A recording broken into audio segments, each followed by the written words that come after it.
Qual a diferença entre seitas e heresias no contexto cristão? O que você acha que define uma crença como heresia? Como podemos garantir que estamos protegendo nossa fé sem cair em atitudes legalistas ou agressivas ao confrontar falsos ensinamentos? Essas são algumas perguntas que estaremos estudando nessa lição da revista Lições Bíblicas da editora CPAD da classe dos adultos de 2025.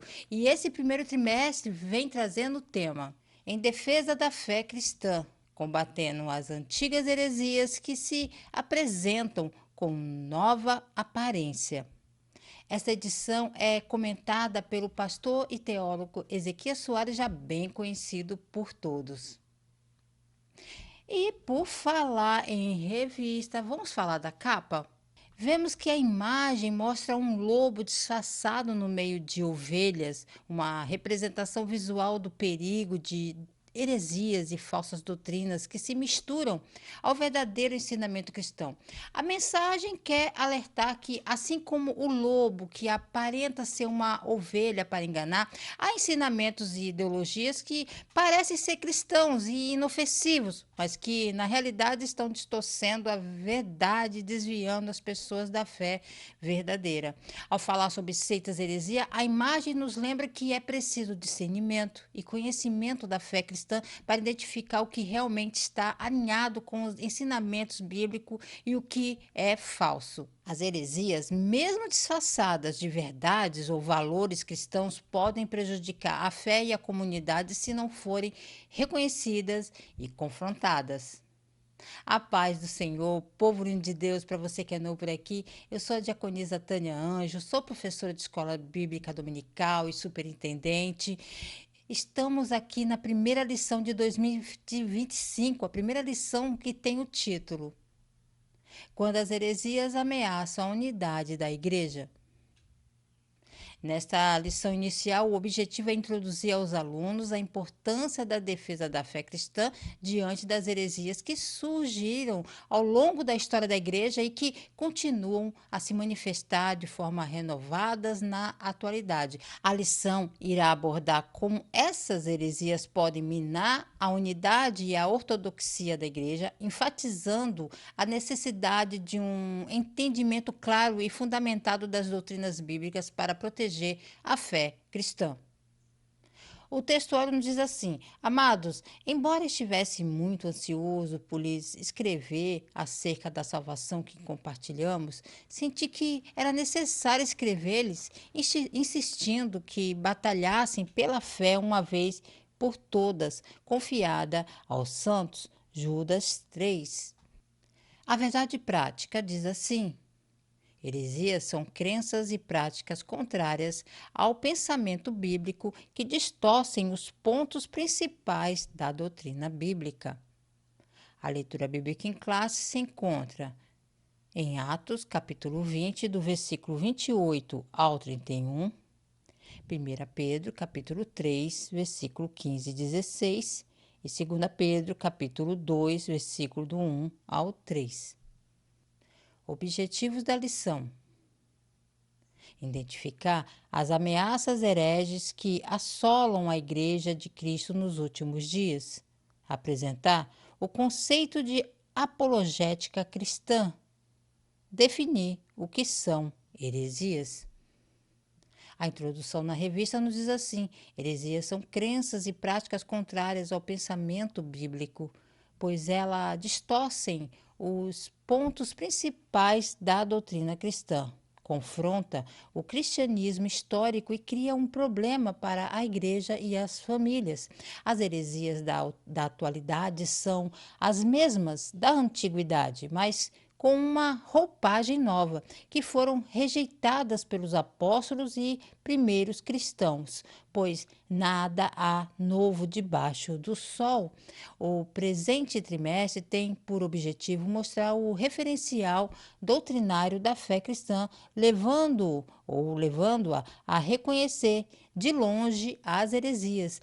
Essa primeira lição é um estudo sobre o problema das heresias nas igrejas e a nossa responsabilidade na defesa da fé. A palavra-chave é heresias. Pegue papel e caneta e anote as referências que aparecerão aqui no vídeo. Não esqueça de curtir, comentar, compartilhar pelo menos com uma pessoa no grupo do WhatsApp da sua igreja, no Telegram, que você estará ajudando esse canal a levar o ensino da palavra de Deus, ok? E lembrando que esses slides que está aparecendo aqui do lado, estará o link aqui embaixo na descrição do vídeo para que você, professor, possa baixá-lo e usá-lo em sala de aula, ok? Então vamos lá. Tópico 1: as ameaças dos lobos vorazes. Subtópico 1: os cuidados pastorais. Os anciãos mencionados no versículo 17 são chamados de bispos nessa passagem, e ao dizer que eles foram constituídos pelo Espírito Santo para apacentardes a igreja de Deus, mostra que eles são pastores. A função primordial do pastor é alimentar e proteger o rebanho. O Novo Testamento emprega essa metáfora ao tratar o relacionamento entre pastor e rebanho na igreja. A exortação apostólica aos líderes da igreja visa proteger os irmãos e as irmãs das heresias e guiar todos na verdade do Evangelho. Esse cuidado aparece nos ensinos de Jesus. Esse versículo se aplica a bispo, presbítero e todos os tipos de líderes espirituais. Na Bíblia, há palavras usadas para bispo, do grego episcopos, que significa supervisor, e presbítero, que significa ancião, frequentemente se referem a funções semelhantes no contexto do cuidado pastoral e liderança da igreja primitiva. Os pastores fiéis devem prestar atenção ao seu chamado. Seu chamado pela pessoa do Espírito Santo era ser supervisores do rebanho. Embora o contexto direto de Atos capítulo 20, versículo 28, seja o discurso de Paulo aos líderes da igreja de Éfeso, os princípios expressos ali são aplicáveis a qualquer pessoa que tenha recebido de Deus a responsabilidade de liderar, pastorear e cuidar da igreja. Atos 20, versículo 28 é parte de um discurso do apóstolo Paulo aos líderes da igreja de Éfeso. Ele os exorta a serem cuidadosos em sua responsabilidade pastoral. Antes de pastorar os outros, Paulo lembra que é essencial que os líderes cuidem de suas próprias vidas espirituais, emocionais e físicas. Isso demonstra que o ministério começa com uma vida em ordem diante de Deus. Devemos sempre cuidar de nós mesmos antes de procurarmos cuidar dos outros. Os anciões em Éfeso precisavam cuidar de si mesmo, pois os problemas em Éfeso começariam no presbitério. Aquele que é um bebê em conhecimento é totalmente incapaz de ensinar aos homens os ministérios da salvação. Todos que lideram devem tomar cuidado para que o seu exemplo não contradiga a doutrina, que a prática não desminta o seu ministério que você faz tão bem. Isso quanto os ensinamentos, não pregar sermões angelicais, doces e levar vidas diabólicas, mas garantir a graça para vocês mesmos, que oferecem aos outros e evitando o pecado que o condenem aos outros. E isso porque temos uma natureza depravada e inclinações viciosas em nós, assim como uns nos outros, porque temos um céu para ganhar e uma alma para salvar, assim como os outros. Já os outros têm apenas suas próprias almas para prestar contas. Já os líderes não têm apenas a deles, mas também a dos outros. Em uma palavra, porque nossos pecados desonram mais a Deus, desacreditam a fé, porque gratificam mais o diabo, endurecem mais os pecadores e têm mais obstinação neles, mais pérfida neles e mais hipocrisia neles do que os do outro homem, de outros homens, e certamente seremos julgados por Deus em uma dupla condenação por eles. Os anciões devem alimentar o rebanho, vigiar os perigos e evitar a ganância. Alimentar é muito mais do que apenas ensinar ou contar. Quando você está em um grupo pequeno e conhece as pessoas de perto e pessoalmente, você aprende mais sobre elas. Você aprende muito mais sobre as pessoas quando está com elas. Os líderes não podem pastorear à distância. O rebanho refere-se à igreja, às pessoas que Deus confiou aos cuidados dos líderes. O Espírito Santo os capacitou para essa função, destacando que a liderança espiritual não é uma tarefa humana, mas um chamado divino. Paulo reforça que a igreja não é propriedade dos líderes, mas de Deus, que os comprou com seu próprio sangue. Isso aponta para o sacrifício de Cristo, que evidencia o imenso valor que ele dá à igreja. Devemos ser líderes cuidadosos e conscientes da seriedade do chamado divino, seja na liderança formal ou na vida cotidiana como cristãos. Somos chamados a refletir esse cuidado e valorizar a igreja que Cristo redimiu. Subtópico 2. Depois da minha partida. Essa expressão é uma palavra profética, pois o apóstolo não está apenas se referindo à sua morte, mas também ao avanço dos hereges no seio da igreja, depois do período apostólico no futuro. Paulo usa uma linguagem metafórica para identificar os falsos doutrinadores, lobos cruéis ou lobos vorazes. O apóstolo Pedro, depois de ensinar que o Espírito Santo inspirou os profetas do Antigo Testamento, mostrou que a presença do verdadeiro ensino nem sempre é o suficiente para impedir a manifestação do falso. Tanto que, ao falar a respeito dos profetas legítimos dentre os hebreus, ressaltou que também havia entre o povo falsos profetas, como haveriam de surgir com o tempo no meio da igreja. Falsos mestres, na verdade, eles já estavam presentes no período apostólico. É importante ressaltar que, como Paulo estava certo da presença de lobos selvagens na igreja local em Éfeso, podemos saber o que esperar em nossas igrejas hoje. As coisas não mudaram. Os lobos sempre podem ser encontrados onde há ovelhas. A palavra selvagem fala de ser voraz, inescrupuloso e sanguinário. Aqueles que são selvagens são inimigos do rebanho. Eles são como os líderes espirituais pesados e inescrupulosos de quem Jesus falou em Mateus 23, versículo 4. Pois eles amarram fardos pesados, difíceis de suportar, e os colocam sobre os ombros dos homens, mas eles mesmos não os moverão com um dos dedos. Para os lobos selvagens, toda ovelha é um jogo justo.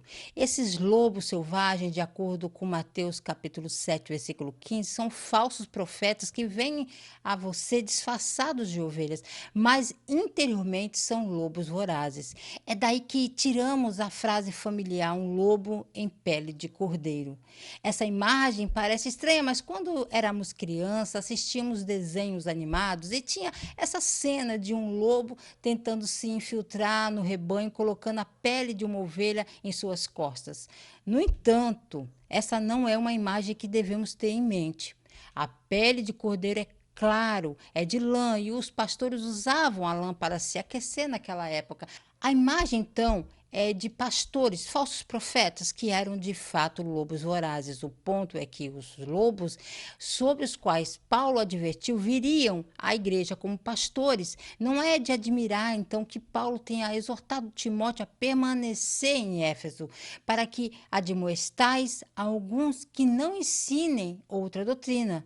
Assustadoramente, haveria lobos dentre vocês.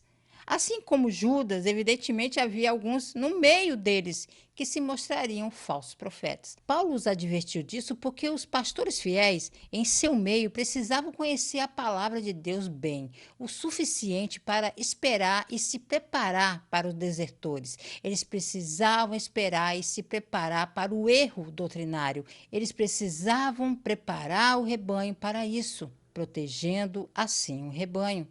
Os presbíteros devem proteger o rebanho, pois há muitos que não amam a igreja de Deus. Sempre houve aqueles que ensinariam o erro a atrair discípulos para si. Sempre houve aqueles que ficariam mais do que felizes em espalhar o rebanho para seu próprio ganho pessoal.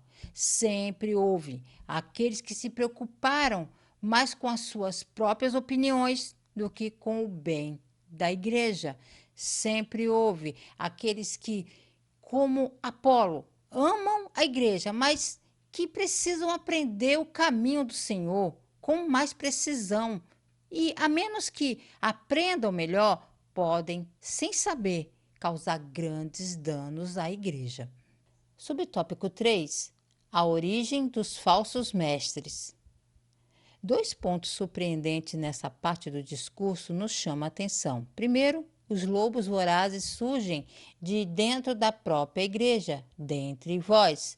O segundo, se levantarão homens que falarão coisas perversas para atraírem os discípulos após si. Os discípulos dele ainda estão por aí. Entre eles estão os que se posicionam acima das Escrituras, os quais, sem o menor pudor espiritual, usam as redes sociais e as mensagens da Bíblia desatualizada. Em razão disso, oferece um novo evangelho. Em face disso, vemos a importância de estudar um campo da teologia denominado de apologética para orientar os crentes nos nossos dias.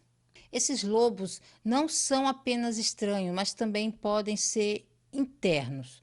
Podem ser pessoas que fazem parte da igreja, que parecem ser crentes genuínos, mas cujas intenções não são puras. Podem ser pessoas que usam suas posições e influências para desviar os outros, causar divisão, promover falsos ensinamentos. É por isso que é tão importante estarmos vigilantes e discernirmos. Devemos ser capazes de reconhecer esses lobos em pele de cordeiro e resistir à sua influência. Devemos ser capazes de permanecer firmes na verdade, de nos apegarmos aos ensinamentos de Cristo, de guardar a unidade do Espírito no vínculo da paz. Alguns líderes cristãos contemporâneos são frequentemente criticados por pregarem mensagens heréticas ou distorcidas. Líderes que promovem a ideia de que a fé cristã garante riqueza material e saúde perfeita, muitas vezes desconsiderando o sofrimento e a soberania de Deus. Alguns pastores fazem afirmações que não têm base nas Escrituras ou chegam a contradizê-las, promovendo revelações pessoais ou interpretações altamente subjetivas. Mensagens que evitam tratar do pecado ou enfatizam excessivamente o amor de Deus, sem mencionar sua justiça, podem levar a um evangelho incompleto. Há aqueles ainda que ensinam sobre a cobertura espiritual, que é a relação de proteção e autoridade espiritual exercida por líderes sobre seus seguidores. Desobedecer ou sair da cobertura do líder é frequentemente associado a consequências espirituais negativas, como perda de bênçãos ou exposição a perigos espirituais. O crente deve sempre lembrar que sua maior verdadeira cobertura espiritual é o próprio Jesus, o próprio Senhor, que intercede continuamente por nós. Esses lobos não são apenas uma ameaça para os crentes individuais, eles são uma ameaça para toda a comunidade da igreja. Seu objetivo não é apenas desviar as pessoas, é causar divisão e conflito dentro da igreja. Eles semeiam semente da discórdia e suspeita, minando a unidade e a harmonia da igreja. Eles exploram as vulnerabilidades, ampliam diferenças e atiçam as chamas do conflito. Suas ações podem causar danos duradouros, destruindo relacionamentos e deixando feridas profundas em seu rastro. Não estamos desamparados diante desses lobos. Jesus nos deu as ferramentas de que precisamos para reconhecê-los e resistir a eles. Temos o Espírito Santo para nos guiar, as Escrituras para nos instruir e a comunidade de crentes para nos apoiar. Não estamos sozinhos nessa batalha e, com a ajuda de Deus, podemos permanecer firmes contra os lobos que ameaçam destruir nossa igreja. A sinopse do tópico primeiro nos diz assim: os lobos vorazes surgem de dentro do povo de Deus, por isso a apologética é tão necessária. Tópico 2: o que é apologética? Subtópico 1. Definição. Apologética cristã é a defesa lógica e racional da fé cristã e de suas práticas doutrinárias. O termo vem do substantivo grego apologia, que literalmente significa defesa, resposta. O termo grego traduzido por responder em preparados para responder com mansidão, em 1 Pedro capítulo 3, versículo 15, é apologia. Numa tradução literal é sempre preparados para uma defesa. A versão bíblica chamada de Nova Versão Transformadora emprega o verbo explicar, assim sempre preparados para explicá-la. A apologética mostra que o cristianismo é racional. Os dados da revelação podem ser explicados de maneira metódica e sistemática, portanto, aceitável. Jesus disse que devemos amar a Deus de todo o nosso coração e de todo o nosso entendimento. Isso ensina que devemos amar a Deus por completo, com o corpo, as emoções e o intelecto.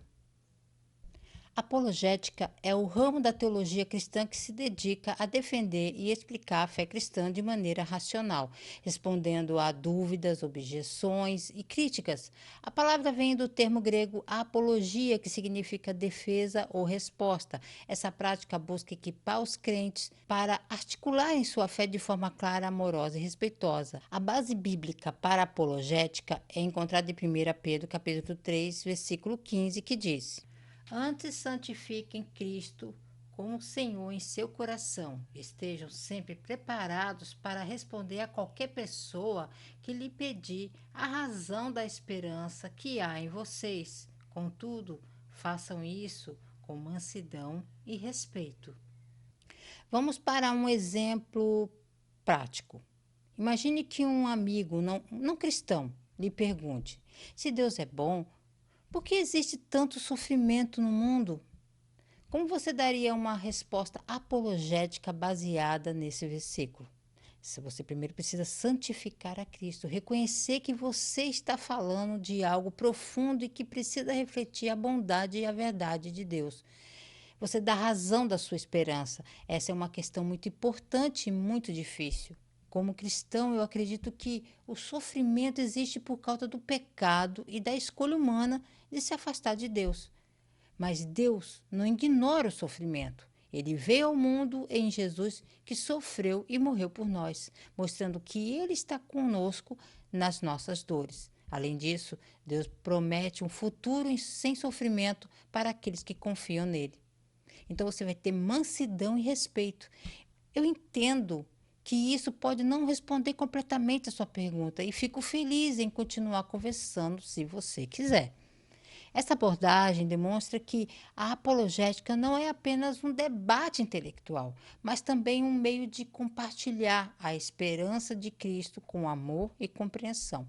Quando estamos sobrecarregados de medo, podemos dizer coisas que não são úteis e são difíceis de consertar.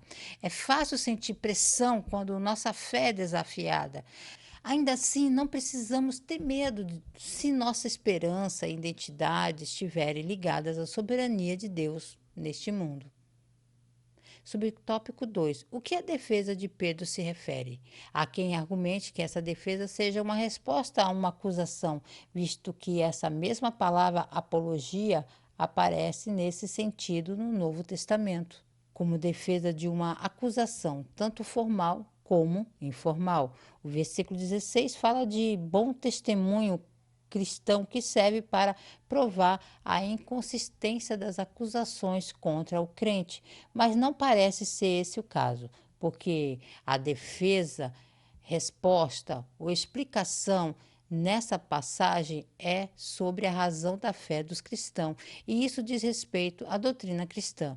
Ainda que Pedro esteja se referindo à resposta a uma acusação formal num ambiente hostil, não deixa de ser uma oportunidade para a defesa da fé cristã, como acontece com o apóstolo Paulo diante de Festo e de Agripa na mesma audiência.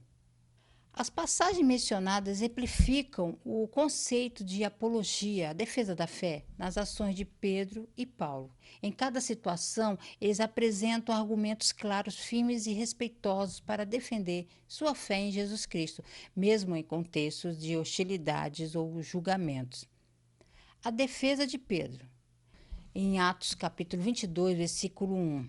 Irmãos e pais, ouçam agora a minha defesa. Pedro usa o termo de defesa aqui, apologia, em sua apresentação aos judeus. Ele argumenta com base na história de Israel e no cumprimento das Escrituras, apontando para Jesus como o Messias. Seu objetivo é explicar e justificar sua fé em Cristo para o público judeu. Já em Atos capítulo 25, versículo 16, diz: aos quais respondi não ser costume dos romanos entregar alguns homens à morte sem que o acusado tenha presentes os seus acusadores e possa defender-se da acusação. Esse versículo refere-se ao contexto jurídico de defesa. O governo de Festo afirma que é um direito básico permitir que o acusado faça sua própria defesa antes de ser condenado. Isso abre espaço para que Paulo exerça sua defesa pública, que vai além das questões legais, para incluir uma explicação do evangelho. A defesa de Paulo diante de Festo e Agripa. A essa altura, Festo interrompeu a defesa de Paulo e disse em alta voz: Você está louco, Paulo? As muitas letras o estão levando à loucura. Então Paulo responde: Não estou louco, excelentíssimo Festo. O que estou dizendo é verdadeiro e de bom senso. Quando Paulo testemunha diante de Festo, este o acusa de estar louco por causa da sua ousadia e erudição. Paulo responde claramente, calmamente, negando a acusação e afirmando que suas palavras são racionais e verdadeiras. Ele demonstra o autocontrole e foca em explicar a mensagem do evangelho, mesmo diante do desprezo. Ao perguntar se Agripa acredita nos profetas, por exemplo, Paulo habilmente conecta a fé judaica à mensagem de Jesus, mostrando que o cristianismo é o cumprimento das Escrituras. Pedro e Paulo exemplificam três elementos fundamentais da apologética em suas defesas: contexto cultural e espiritual.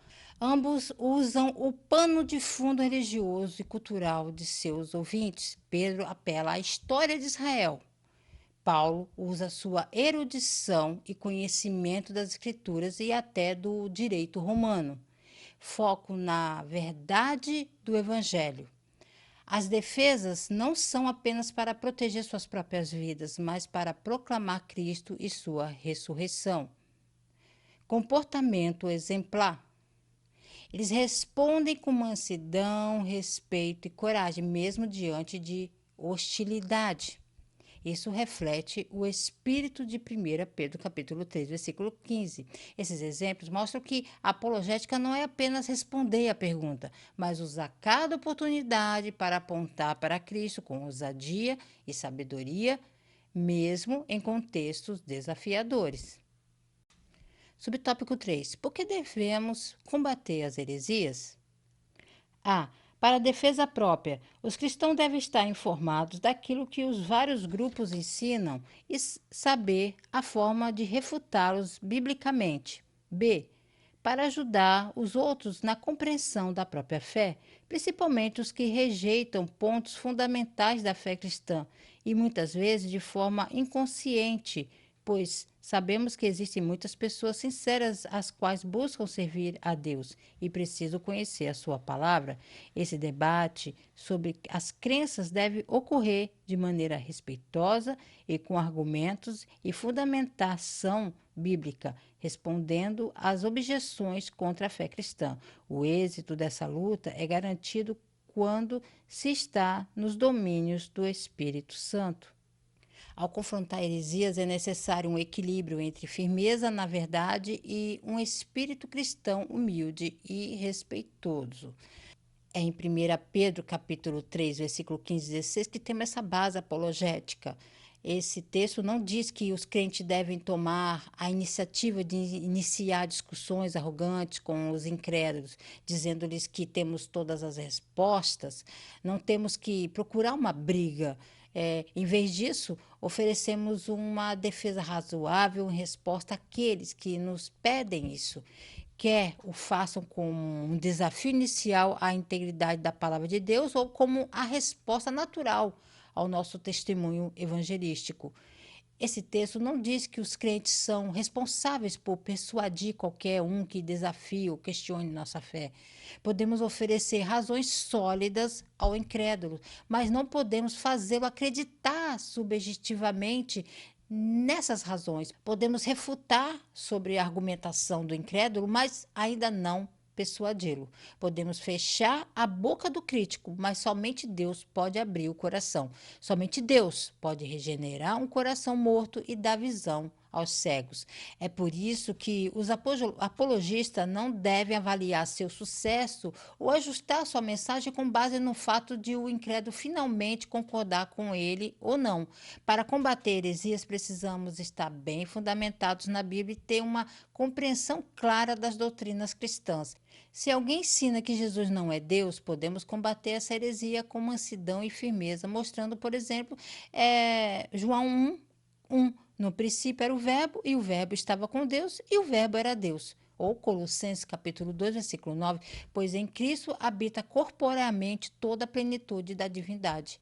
A luta contra heresias não é apenas uma defesa da doutrina, mas um ato de amor à verdade, à igreja e às pessoas que podem ser salvas pela mensagem genuína do Evangelho. A sinopse do tópico 2 nos diz assim: o cristão é convidado a responder de maneira respeitosa às objeções contra a fé cristã. Tópico 3: o que são heresias? Subtópico 1: seitas e heresias.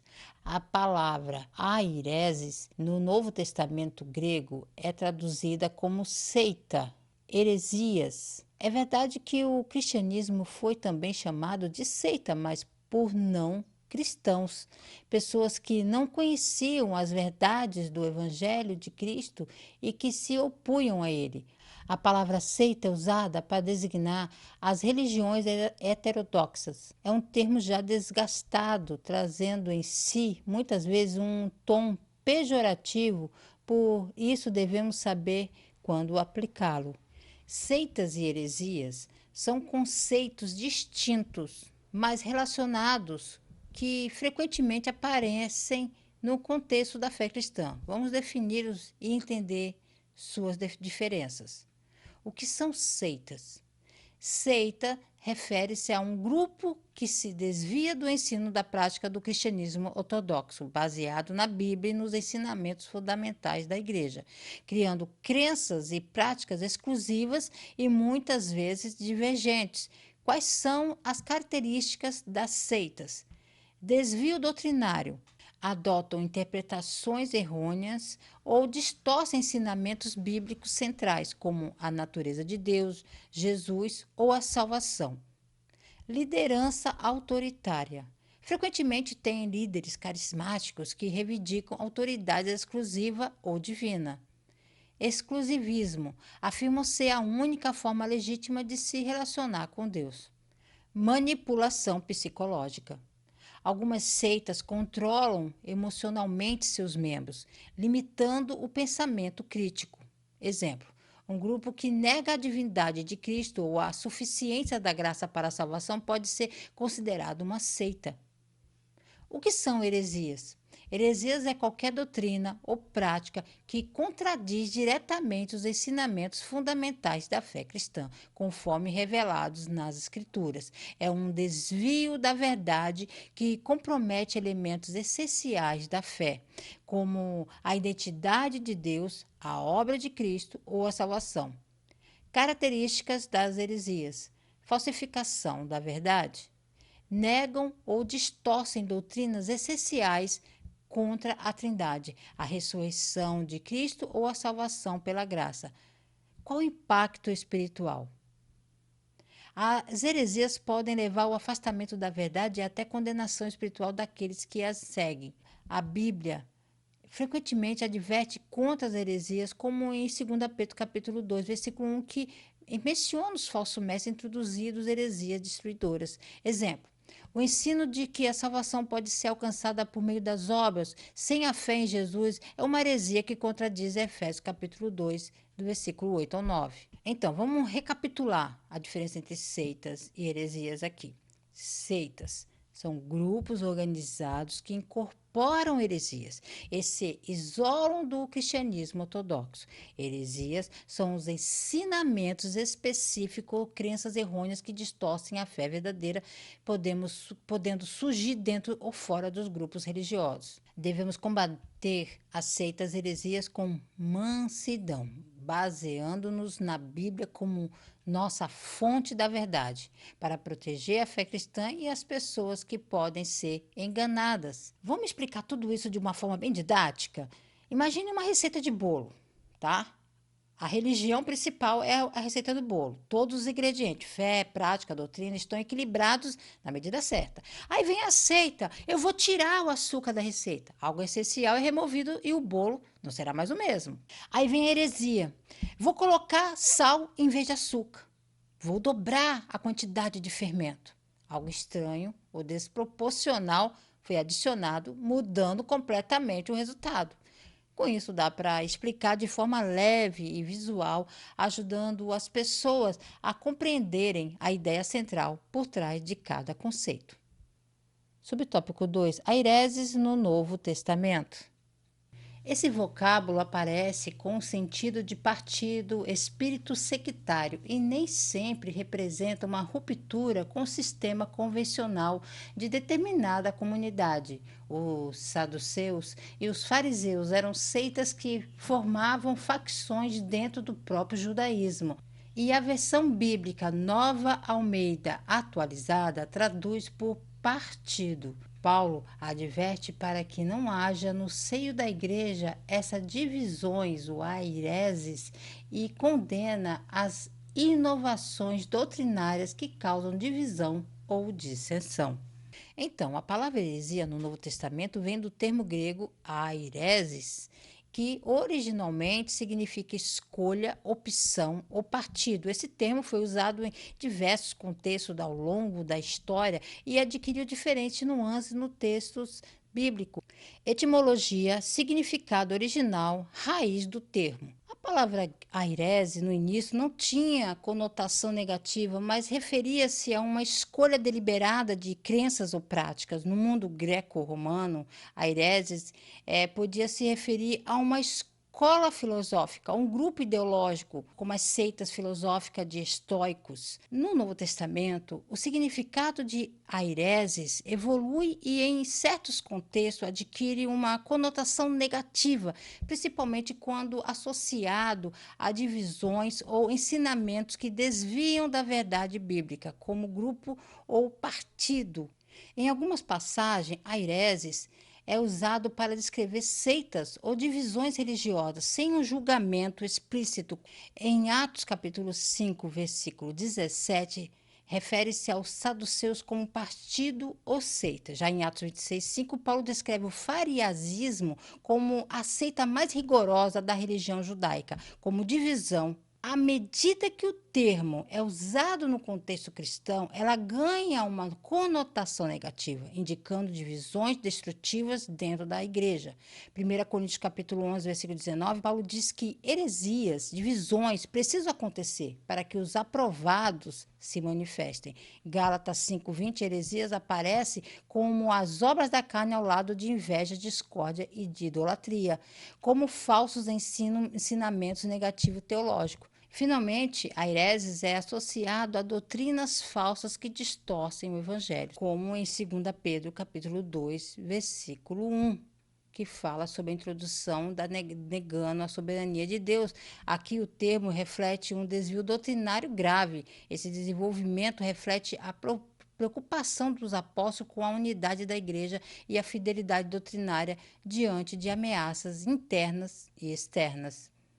Subtópico 3, heresias de perdição. É uma passagem que a hereses apresenta o sentido de erro doutrinário como a heresia, propriamente dita no campo teológico que nós conhecemos hoje. As heresias distorcem os pontos principais da doutrina cristã no que se diz respeito a Deus, Trindade, o Senhor Jesus Cristo e o Espírito Santo, ao ser humano, natureza, pecado, salvação, origem e destino, aos anjos, à igreja e às escrituras sagradas. O mais grave erro é quando diz respeito à divindade e interfere na salvação, pois não existe salvação sem Jesus. É exatamente em 2 Pedro capítulo 2, versículo 1, que o termo grego aireses assume no Novo Testamento o significado técnico de heresias de perdição, ou seja, desvios doutrinários graves que levam à destruição espiritual. Essa passagem marca o uso do termo no sentido que associamos hoje no campo teológico a heresia como um ensino falso e contrário à verdade bíblica. Análise do texto. Mas houve também entre o povo falsos profetas, como entre vós haverá falsos mestres, os quais introduzirão dissimuladamente heresias destruidoras, chegando a negar o soberano Senhor que os resgatou, trazendo sobre si mesmos repentina destruição. 2 Pedro, capítulo 2, versículo 1. Pedro alerta que dentro da comunidade cristã surgiriam pessoas que introduziriam a heresia. Esses mestres não seriam de fora, mas emergeriam entre os próprios crentes, tornando a ameaça mais sutil. Introduziriam e dissimulariam. As heresias não seriam apresentadas de forma aberta, mas de maneira enganosa, misturando os erros doutrinários da verdade e tornaria mais perigosa. Então, essas heresias seriam destruidoras. Então, aqui o aireses não é apenas uma divisão, um partido, mas um erro doutrinário tão grave que conduz à destruição espiritual. Essas doutrinas comprometem a salvação e desviam os fiéis da verdadeira fé em Cristo. Então, negariam o soberano Senhor. Um exemplo direto dessas heresias é a negação da pessoa da obra de Jesus Cristo no centro da fé cristã. Isso demonstra que tais ensinos atacam o coração do Evangelho. As heresias de perdição são mais do que os erros teológicos menores, são desvios fundamentais que comprometem a verdade sobre Deus, Cristo e a salvação. A advertência de Pedro nos chama a estar atentos aos ensinos que se desviam da palavra de Deus, especialmente aqueles que se infiltram dissimuladamente na igreja. Eles ensinam que Jesus não é Deus, como o arianismo, negam a graça, afirmam que a salvação depende de obras humanas em vez de ser um dom de Deus pela fé. Eles substituem ou querem reinterpretar a Bíblia para se adequar a ideias humanas ou culturais, a importância de conhecer a Bíblia e a sã doutrina para discernir o verdadeiro evangelho de falsos ensinamentos.